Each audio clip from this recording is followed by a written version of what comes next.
Hello students, and welcome to the lecture to teaching you how to construct the ICE table, which will allow you to solve study assignment 9 in chemistry 1A. So normally the question comes as the following. Here is the first question. It will state that if we have 200 milliliter of sodium hydroxide solution reacting with 150 milliliter of 0.2 molar HCl solution, and here the base solution was indeed 0.10 molar.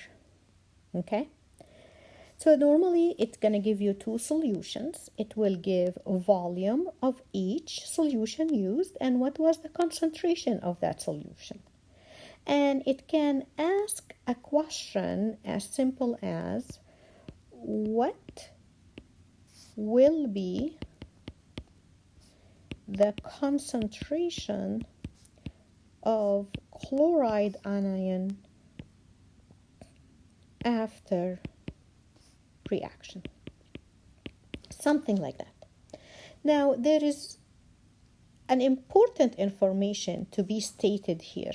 You cannot solve these problems till you master the material in study assignment 7, that being knowing how to write an ionic equation, how to write a net ionic equation, knowing the solubility rules that are stated in the handout leading to study assignment 7 in case you need to know where to find them, and knowing how to balance and write complete reactions.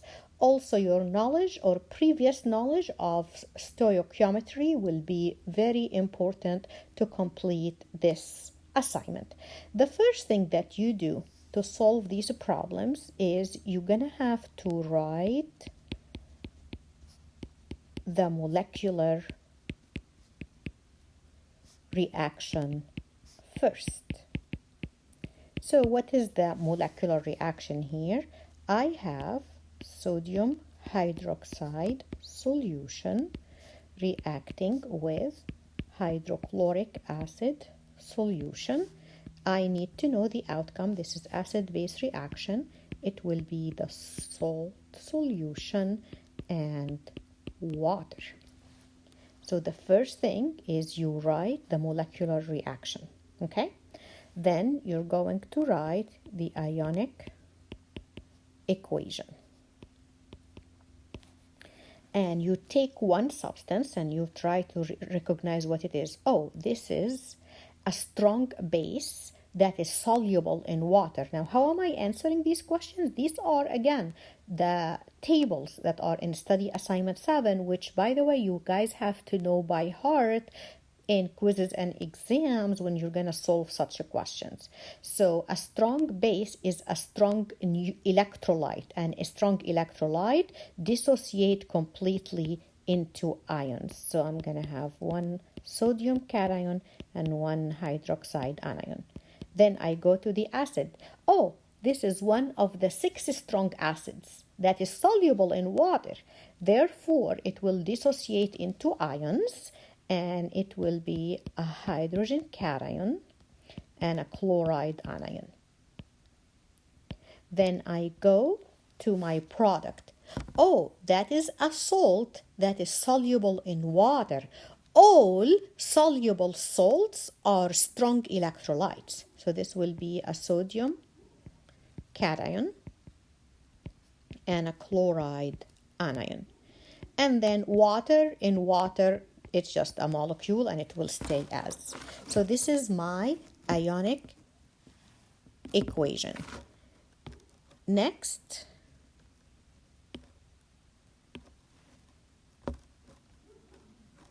I'm going to,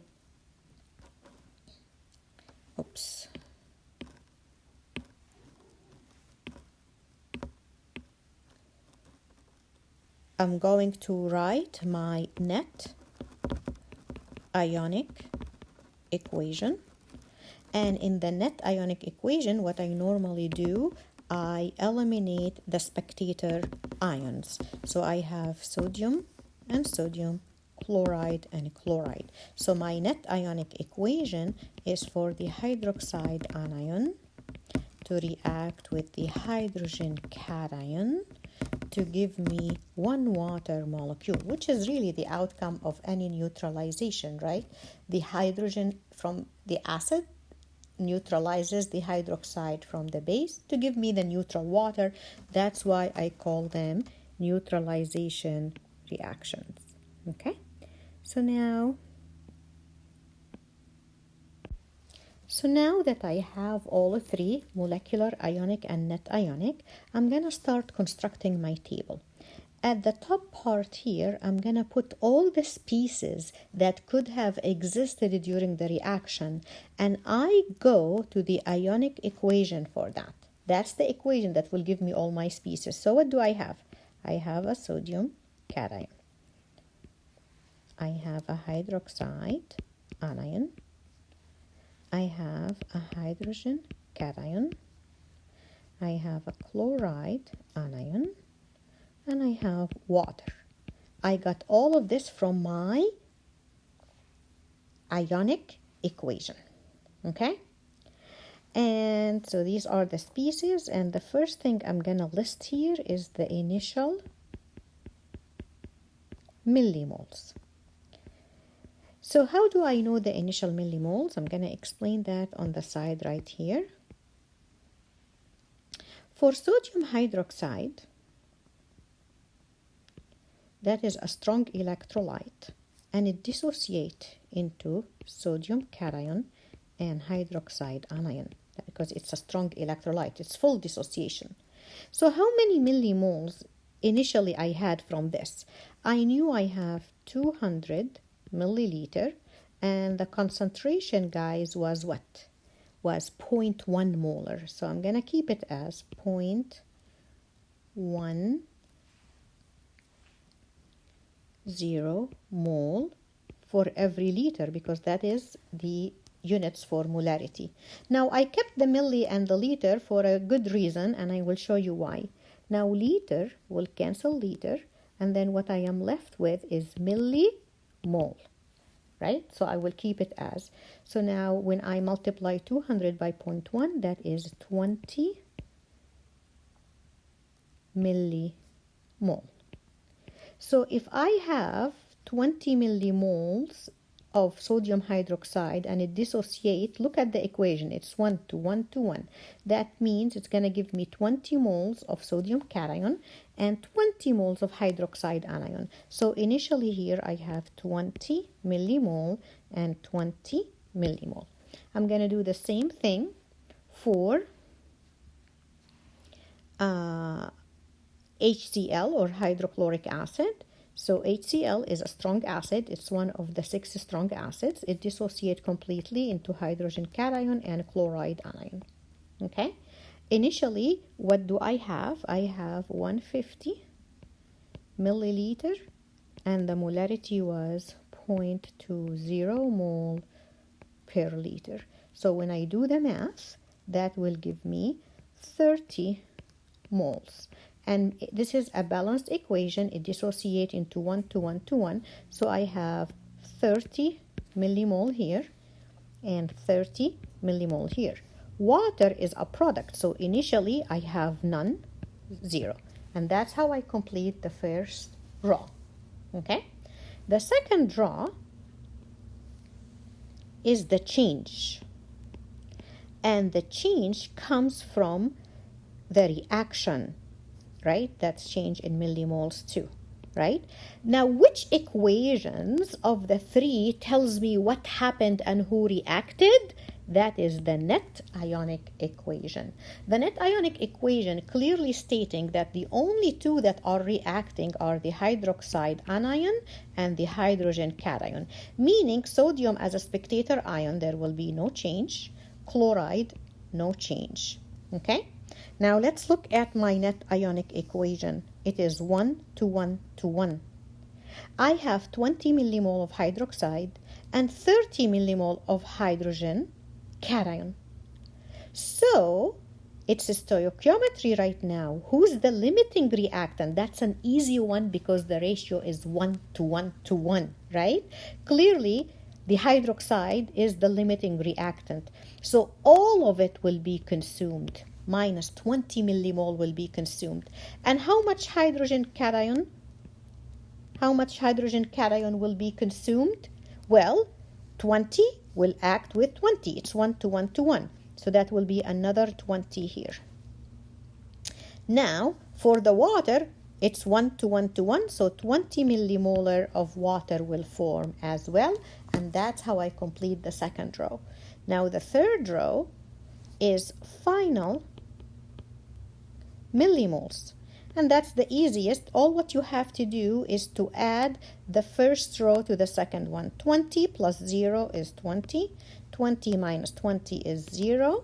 30 minus 20, 10. 30 minus 0 is 30. And 0 and 20 is 20. Okay? Last is the final molarity, right? Final molarity for every species after the reaction. So now in order to do so, what I have to do is the following.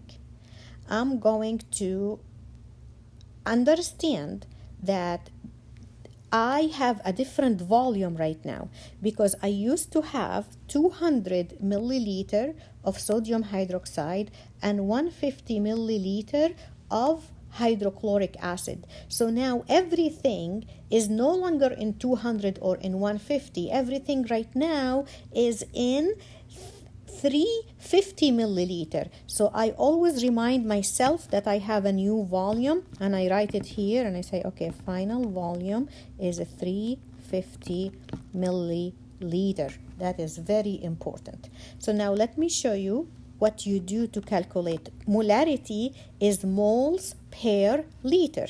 So here is an easy way for you to do it without having to do unit conversion. So let's work in this space together. So let's do the concentration of sodium cation. I have, look what I'm going to say. Okay, molarity is moles per liter. Remember that, right? For the concentration of a sodium cation, right? I have how many millimoles? I'm going to keep my units as they are and you will see why. I have 20 millimoles. And what is the final volume again? 350 milliliter. Now look at that. Milli cancels milli. So what I'm having left here is just mole per liter. So whatever the outcome of this math, I'm going to just do one for you here, guys, as an example. And you can just, do the calculations later on for all of them. So if I do 20 divided by 350, so the molarity with 2 sig fig will be 0.057 molar. Okay, for the hydroxide anion it's 0 because you have 0 millimole. Here it will be 10 over 350 because this is 10 millimole over 10 milliliter. This will be 30 over 350 and then again molarity, molar. And you cannot calculate the concentration of water in water, right? The water will just be adding to the solvent that's already there. So this is a not available calculation for me here. And that is my first example to you to show you how you can indeed construct those tables. Now let's go to another example together. My next example, I have the following. I have 100 milliliter of sodium fluoride solution that has a molarity of 0.20 molar reacting with 150 milliliter of sulfuric acid that has a concentration of 0.10 molar. Now remember, 3 steps first. I'm gonna write my molecular equation. So I have sodium fluoride solution reacting with sulfuric acid solution.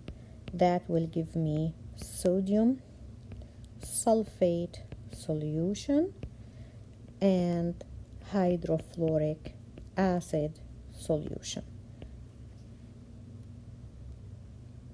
And to balance the equation, it's very important that you balance. Then I'm going to do my ionic equation. Sodium fluoride, it's a soluble salt. All soluble salt are strong electrolytes, full dissociation. So I'm going to have 2 sodium cations reacting here. And sulfuric acid, it's one of the 6 strong acids, so it will be 2 hydrogen cations and 1 sulfate anion to give me, sorry, that was missing here, sodium sulfate, which is a strong electrolyte because it's a soluble salt, so 2 sodium cations and 1 sulfate anion. And then hydrofluoric acid is not, it's a soluble acid, but it's not one of the 6 strong acids. It's a weak acid, and weak acids are weak electrolytes, so they dominantly be as aqueous molecules. That's how we write them down. Okay? Remember, balancing is very important.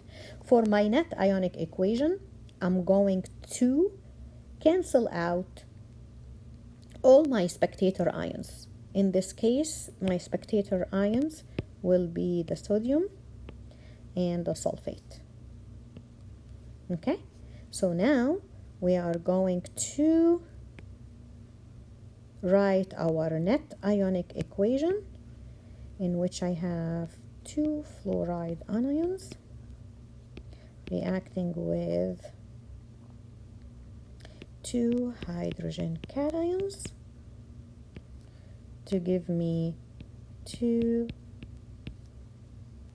hydrofluoric acid, and of course you can simplify this equation and make it without the coefficients later on, but if you leave it this way, it's also okay. Now we're going to find a space here and start constructing our table. We're going to look at all the species, and for that we go to our ionic equation. We have a sodium cation, we have a fluoride anion, we have hydrogen cation, we have sulfate anion, and we have hydrofluoric acid molecule. Now we are going to start by stating our initial millimoles. And for our initial millimoles, we're going to again take every reactant and say, okay, I have sodium fluoride, and that dissociate completely into a sodium cation and a fluoride anion. Okay, and all is aqueous, of course. From this, I did have 100 milliliter, and the molarity was 0.20 mole per liter. So that gives me 20 millimoles. The equation here is 1 to 1 to 1. So if I have 20 millimoles initially of this, then I have 20 millimoles of sodium and 20 millimoles of fluoride. So initially I have 20 and 20. Okay? Now, that is for sodium fluoride. Now watch for the acid. It will be slightly, there is something here to pay attention to that is slightly different. For the acid, I have my sulfuric acid, which is a strong acid, strong electrolyte. I have 2 hydrogen cations and sulfate anion. Okay? initially, what did I have? I have 150 milliliter with 0.10 mole per liter. So that will give me 15 millimole. Now pay attention. This is 1 to 2 to 1. So if I have 15 of this, then how many millimoles of the hydrogen cation I'm going to have? I'm going to have 1 to 2. So 15 will give me 30, but it's 1 to 1 to the sulfate. So I'm having 15 millimoles of sulfate.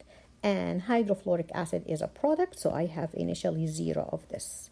Now, for the change, that is stoichiometry that comes from the reaction, which means coming from my net ionic equation. Who is reacting?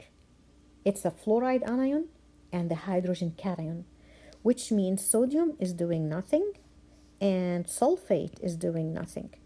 Now, what is the ratio between fluoride and hydrogen reaction? It's actually 1 to 1 to 1, right? So that means if fluoride is my limiting reactant, all of it will react, and only negative 20 of the hydrogen cation will react. Now, that means also plus 20 for hydrofluoric acid. Now, final millimoles is adding these together, and that will give you 20 here, 0 here, 10 here, 15 here, and 20 here. Okay? Now, final molarity, I need to take into account my final volume. My final volume, I have 100 initially from sodium fluoride and 150 from the sulfuric acid. So the final molarity here will depend on the final volume, that is 250 milliliter. So this is why when I'm going to do here, it will be 20 over 250 molar. This will be 0. This will be 10 over 250 molar. And this will be 15 over 250 molar. And this will be, hydrofluoric acid will be soluble in water. It's just a weak electrolyte. That will be 20 over 250 molar. And that is how we calculate the final molarity. Now, last example will have a little bit more complication in stoichiometry. So let's go to our last example together. In my last example, I have the following. I have 200 milliliter of lithium phosphate that has a concentration of 0.10 molar reacting with 100 milliliter of calcium nitrate that has a concentration of 0.20 millimolar. Sorry, 0.20 molar. Sorry, I'm jumping here. Molar. Okay. So first thing first, I write the molecular equation. So I have lithium phosphate reacting with calcium nitrate to give me calcium phosphate and lithium nitrate. So now I need to balance my equation. So that will give me 3 here, okay, which will give me 2 here, and that will give 6 here.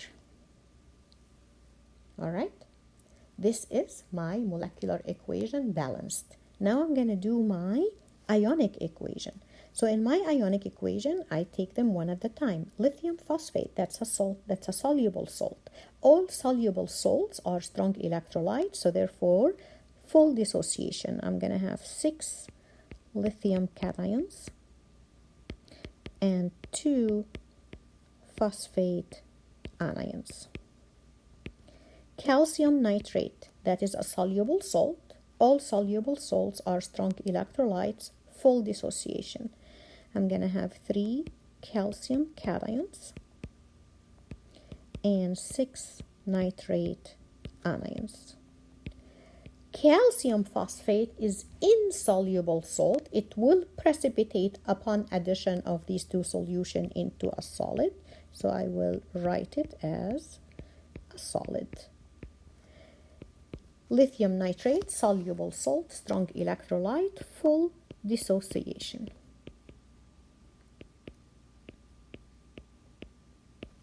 Net ionic equation is next. I'm going to have to cancel all my spectator ion. Lithium is a spectator and nitrates are spectators as well.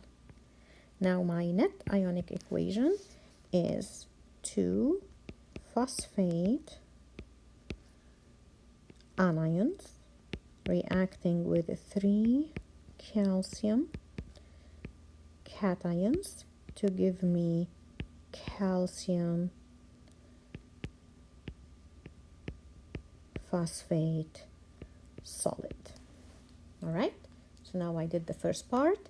My next part is to start constructing my table. So I'm going to start constructing the table right here. And I'm going to have to list all my species. And what I have here is a lithium cation. I have phosphate anion. I have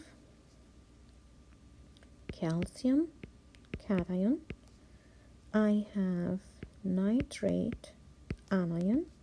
And I have calcium phosphate solid. Initial millimole. Now let's see how we calculate that. We're going to come here and I'm going to say, okay, I have lithium phosphate.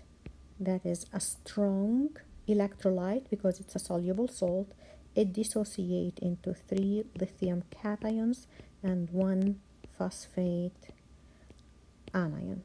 Okay, initially what did I have? I have 200 milliliter times 0.10 mole per liter. What does that mean to me? I have 20 millimoles of lithium phosphate. Now it doesn't dissociate into 1:1, it dissociates into 3:1. So 20 of lithium phosphate will give me 60 of lithium cation and 20 of phosphate anion. Okay, now let's look at the other reactant here. I have calcium nitrate, strong electrolyte, soluble salt, calcium cation, and 2 nitrate anions. Okay, so now again, what do I have? I have 100 milliliter times 0.20 mole per liter. That's going to give me 20 again. Now 20 of this will give me 20 calcium, it's 1:1, and 40 nitrate. All good? Initially, of course, I have 0 of the salt. Now when it comes to the change, okay, spectator ions, which are lithium and nitrate, 0 change. Those are easy. Now I have 20 millimole of phosphate and 20 millimole of calcium, but look, it is not 1:1 ratio. I go to my net ionic equation to figure out my ratio. It is not 1:1.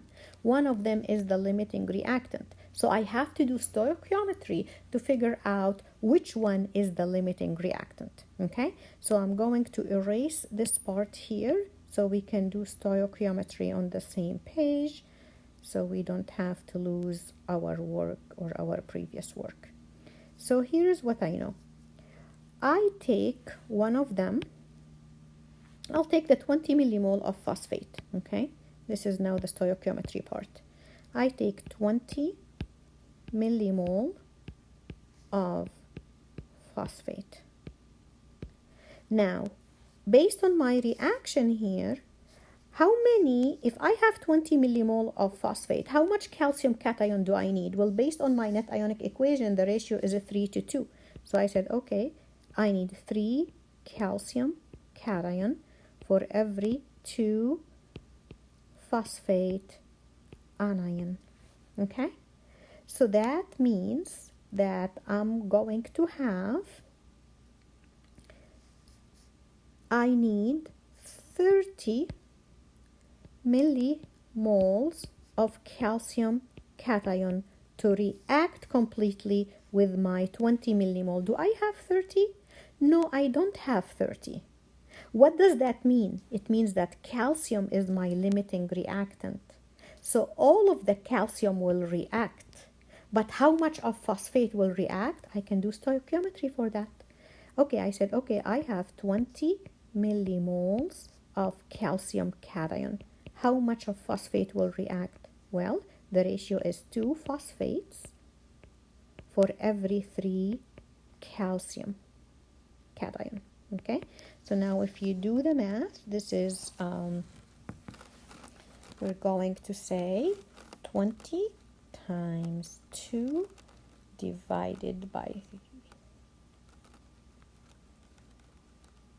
3. That is, I need 13.3. So because I need 2 sig fig, I will keep it as 13. 13 millimole phosphate will react. Do I have 30? Yes. So how much of phosphate will react? 13. Sorry, not 30, 13. Okay? Now, how much calcium phosphate will form? Well, this here will be half of the phosphate that reacted, or 1/3 of the calcium that reacted, you know. So again, you can do stoichiometry for that as well. And let me show you how you can do it if you can do that fast math. So I said, okay, calcium is my limiting reactant. So for the product, what's the ratio? I make 1 calcium phosphate. This is not clear.